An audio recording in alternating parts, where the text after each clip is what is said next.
बड़ी मुबारक है वो आंख जो उस अल्लाह के लिए रोती है, और बहुत मुबारक है वो दिल जो उसकी खातिर जल बुन रहा है।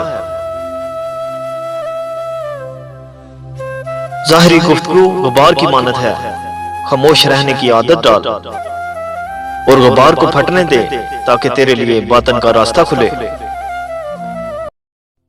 जिस्म की परवरिश रूह करती है, बगैर रूह के जिस्म किस कदर जलील है कि उसे मिट्टी में दफन कर दिया जाता है। जिस्म की वसअत 2 गज से ज्यादा नहीं, लेकिन रूह की 5 आसमान तक है। गम से खाली हो जाओ, उसके बारे में सोचो जिसने ख्याल की तख्लीक की है। मैंने बहुत से इंसान देखे हैं जिनके बदन पर लिबास नहीं होता, और बहुत से लिबास देखे हैं जिनके अंदर इंसान नहीं होता।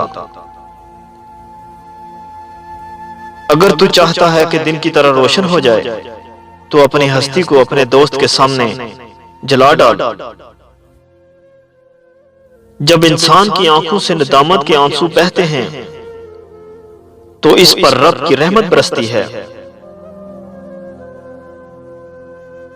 अगर तू बेकार पत्थर है तो साहिबे इल्म के पास बैठ, गौहर बन जाएगा।